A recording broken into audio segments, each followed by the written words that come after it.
Chapter 128, Love You to Your Blood and Guts. He drives his fangs into the green tail slipping before him. Mindlessly tears it apart. Purple fluid splatter everywhere and vivid blood showers his face, but he doesn't care. His left eye has already been bathed in venomous fluid and blocked shut for ages. He roars to obfuscate the burning pain before slamming his arm into the two-headed snake, killing it. He kicks its corpse, keeps everything in front of him in check as he retreats, and when the chill races up his spine he instantly recoils back.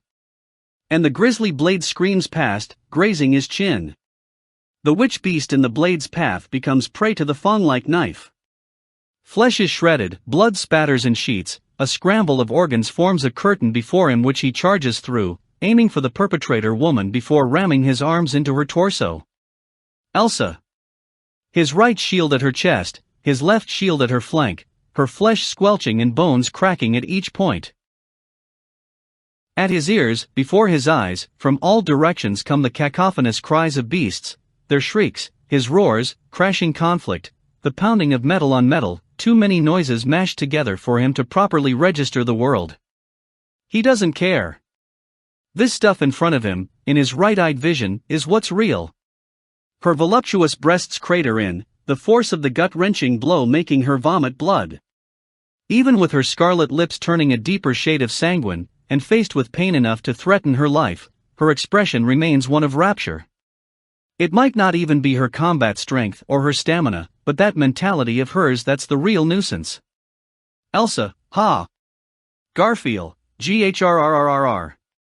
Her short exhale. His responding roar.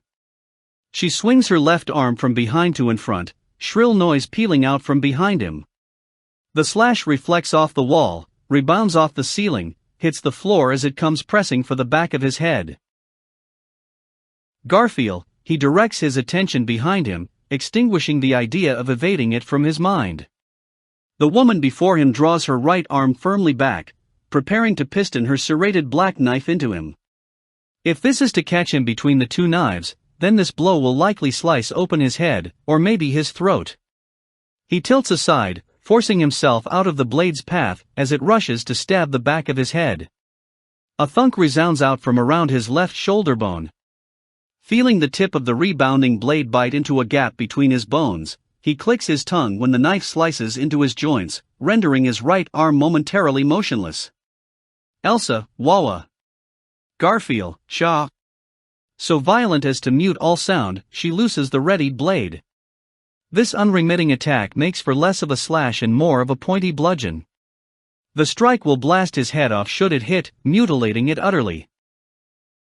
Garfield immediately raises his left arm to intercept the strike, but with his poor posture, he cannot avoid all the damage to his right shoulder.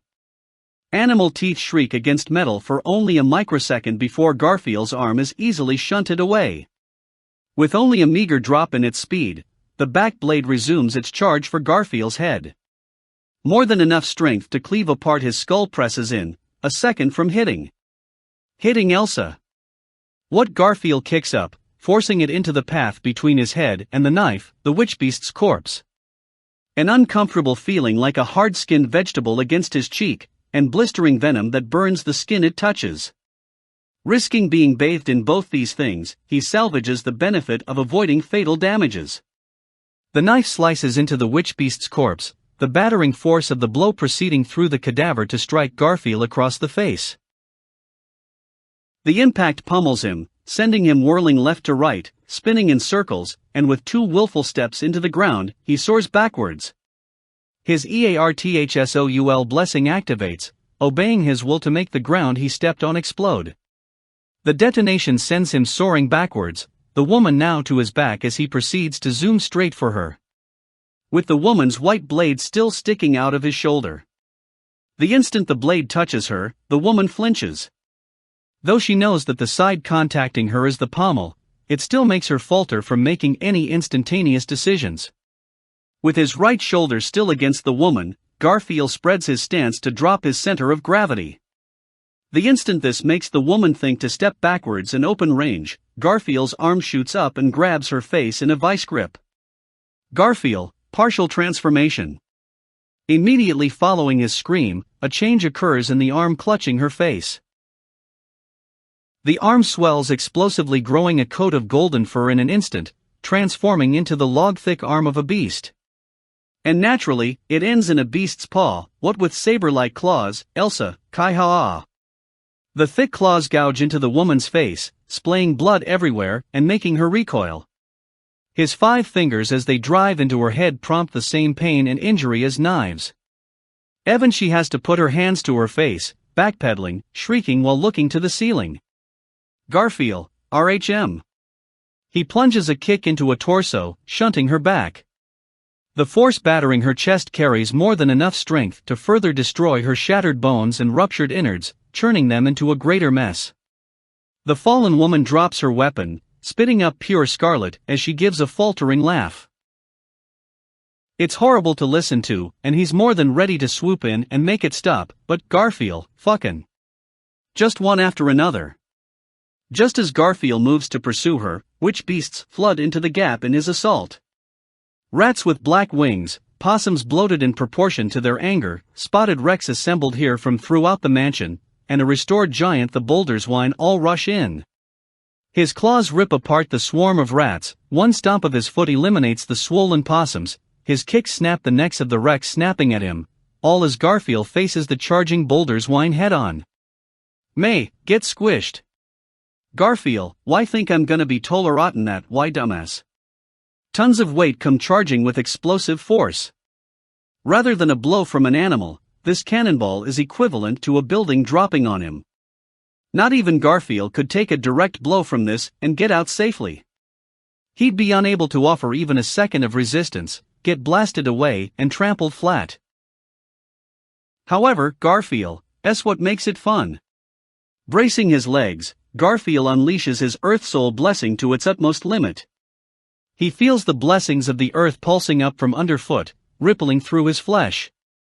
A warfaring glint lights Garfield's golden eye, fangs bared as he smiles wickedly, detonating the blood lying dormant inside him.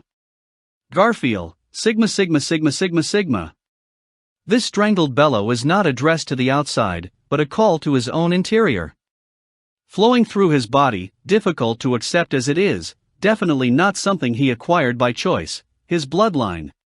He calls to his usually hidden pedigree, feeling goosebumps as his soul trembles. Just like his left arm that tore the woman's face apart, Garfield's right arm swells explosively. Starting at his arms, his shoulders, his torso, his neck, his head all crunch as his skeleton changes shape, his face morphing from that of a human to that of a ferocious feline, a massive tiger. Following the enlargement of his torso, his hips, his legs, his clothing fails to endure the pressure and bursts apart. Scraps of cloth hang off his frame, the 2 shields on his arms barely managing to stay equipped as small bucklers. Here is a beast that, by physique alone, can compare with the oncoming Boulder's Wine. Garfield. The floor creaks, caving in beneath him. Even this solidly constructed mansion cannot endure the confrontation of these 2 massive beasts. So giant that the hallway cannot contain him, Garfield shatters the walls, ornaments crashing to the ground as his back scrapes across the ceiling. May, Wugpig.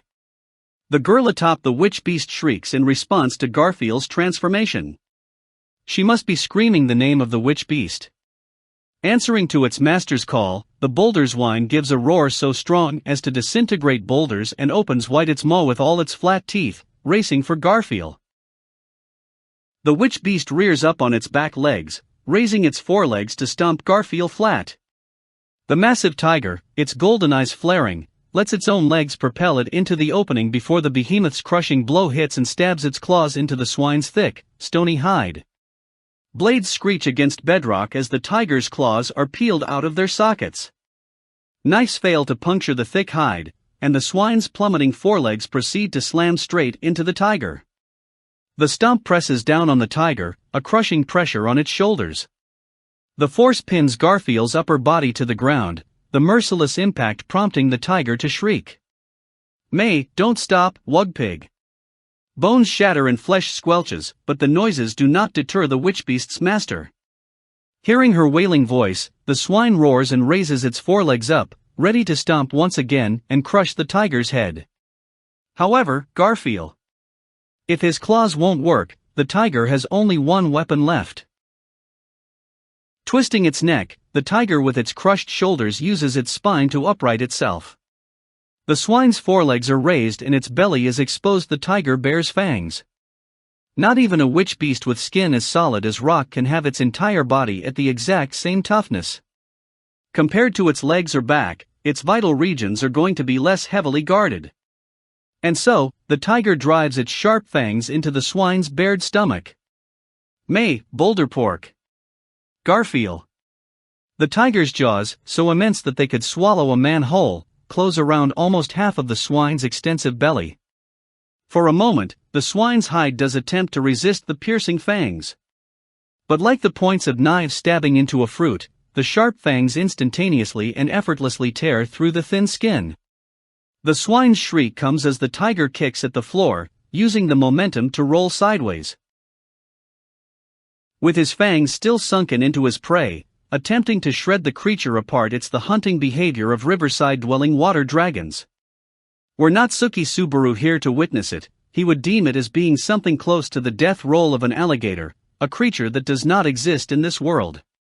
His hind legs strike the floor, buying rotational and forward force as he mangles the swine's torso. Inside the thick hide rests a vast store of blood and guts, which spill relentlessly out from the bite wounds and onto the mansion hallway floor. Pork, Zeta eyes wide, the boulder swine gives a weak death wail as it collapses. The tiger spits out chunks of the swine's flesh before slamming its rear leg into the massive creature, toppling it onto its side. The girl, having dismounted the witch beast at the moment of the crash, is utterly lost for words as she watches her witch beast's gruesome death.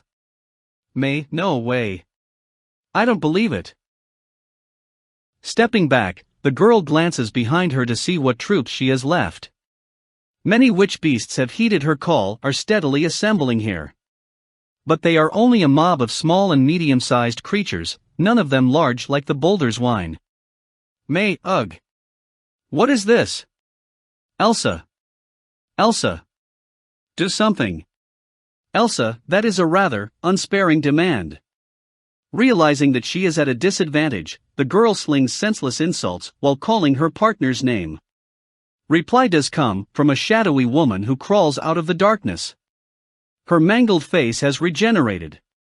She fiddles tirelessly with her bloodied braid. Elsa, gouging a woman's face open without hesitation, you are indeed fantastic, you are. Garfield, Sigma Sigma. Sigma Sigma. Sigma Sigma. The woman laughs with a blood-soaked grimace. The tiger, shoulders broken, growls in agitation. Its massive form quakes before it butts its massive head against the fallen swine and pukes. The tiger moans in pain before its great body begins losing mass, bit by bit, and its enlarged form starts returning to human shape. After a few seconds there now stands a half-naked boy, batting away shredded strands of golden fur. Garfield, fuck, back. Head hurts. Elsa, I see, so you are half-beast. I did think your eyes looked rather nasty for a human. Garfield, if we're gonna be followin' your logic, that means our captain ain't human either. Garfield shakes his head, getting a grip on the sensation of his own human body. Over the course of returning to human form, his broken shoulders have mended enough that they can both move. But in saying that, they still do flare with pain every time he moves them, and make his thoughts burn a soldering white. He can't stay in top performance for much longer. But the same should be going for his opponent. Garfield, went and busted open your witch beast's guts faria. You're allowed to go happily swimmin' in that ocean v blood there, I ain't gonna mind. Elsa, I'll have to decline. Animal guts serve as no substitute unless I'm extraordinarily starving. The beauty of guts is that they are disemboweled from people. Garfield, your aesthetics make no sense to me. Garfield sticks his pinky into his ear and picks rigorously while giving an astonished sigh. Elsa is overwhelmingly disadvantaged, but her attitude isn't budging.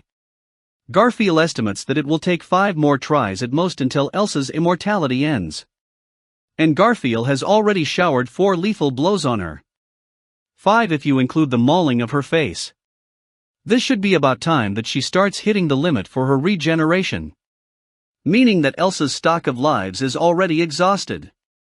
Garfield is injured as well, but that isn't going to make him slack in this fight. Being that no support is possibly coming from Meilée's beasts, they effectively have their blades at the other's throat, so why is she being so composed?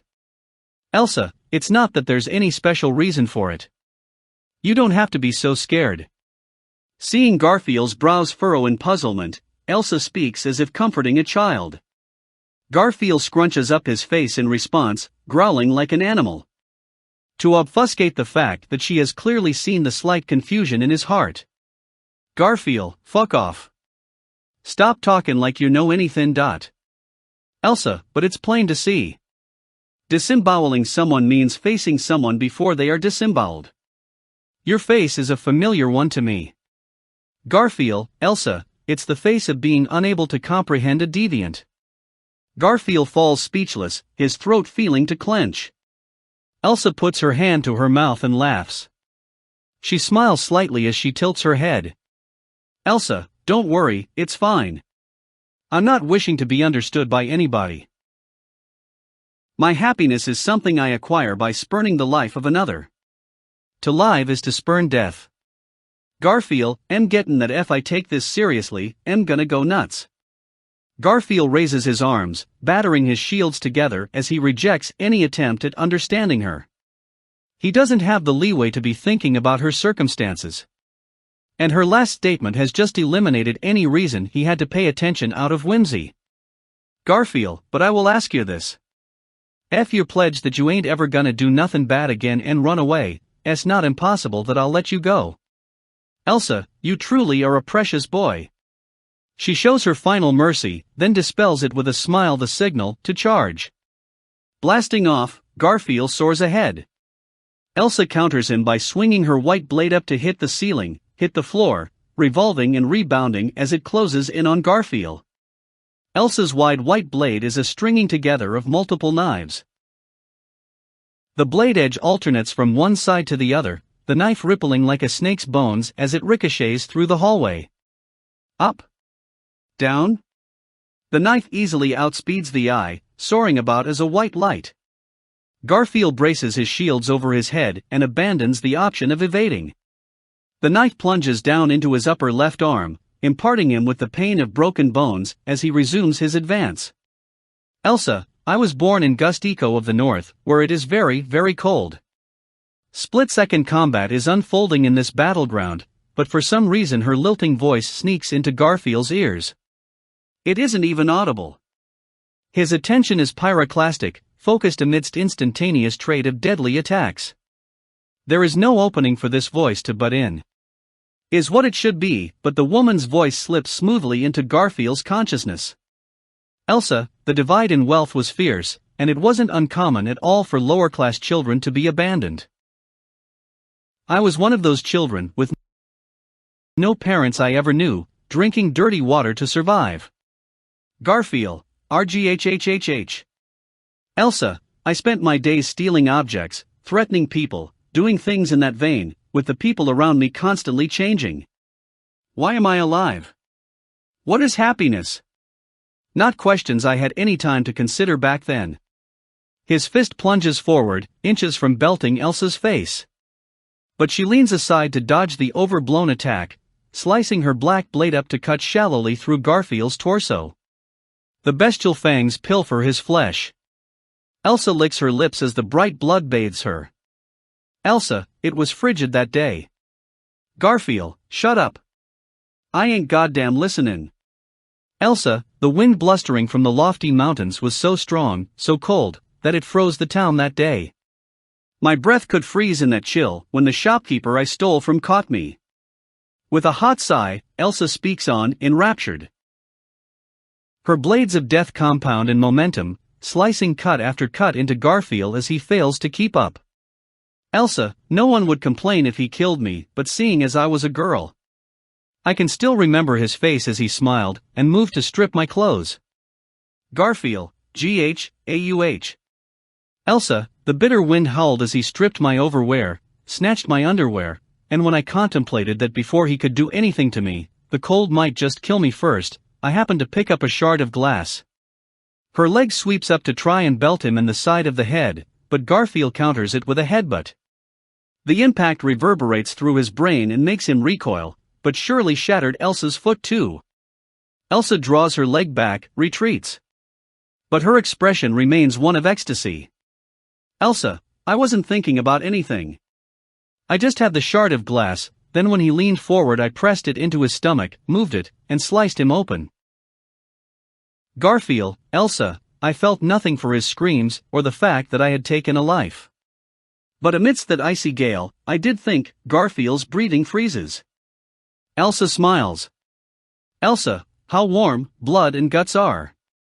Elsa's blade swings up, threatening to split apart Garfield's skull. He glides aside, kicks off the wall to maneuver behind Elsa, slams a kick into her back, but she instantly twists around and strikes his shin with her pommel, diverting the kick. His leg crashes into the wall, which crumbles alongside plumes of dust. Garfield clicks his tongue as he leaps back and away.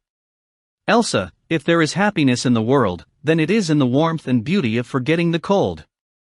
From birth I had nothing, and now I had this, the first definite happiness I ever found. You can't understand, can you? Garfield, ain't wantin' to either. Elsa, that's fine. I don't want sympathy.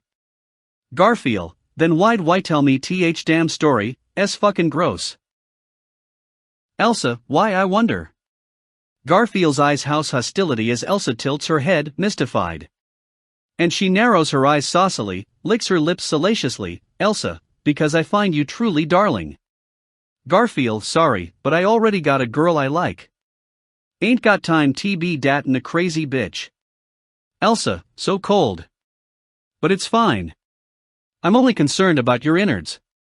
It feels like a conversation is happening, but fundamentally no conversation is. Over all his exchanges with her thus far, Garfield has finally come to understand this. He has no interest or sympathy or anything for Elsa's life story. That was her foundation. She had those experiences, and she became this monster. That's all. Garfield's shields already know who they ought to protect. Garfield, you're dead, Elsa Granhiert. Elsa, once I kill you, I will adore you, Garfield Tinsel. Each calling the name of the other, the half-beast and the murderer wage violence. The beaming light of the white knife slices through the corridor's darkness, and the black knife pistons forward cleave Garfield in two. A knife ricochets everywhere in the corner of his vision. He cannot defend against the attack, nor does he have the option of evading it. But if he fails to take the blow and dampens his charge, he'll merely be repeating the same foolish mistake. Garfield, the knife slices through sound, dancing throughout the hallway.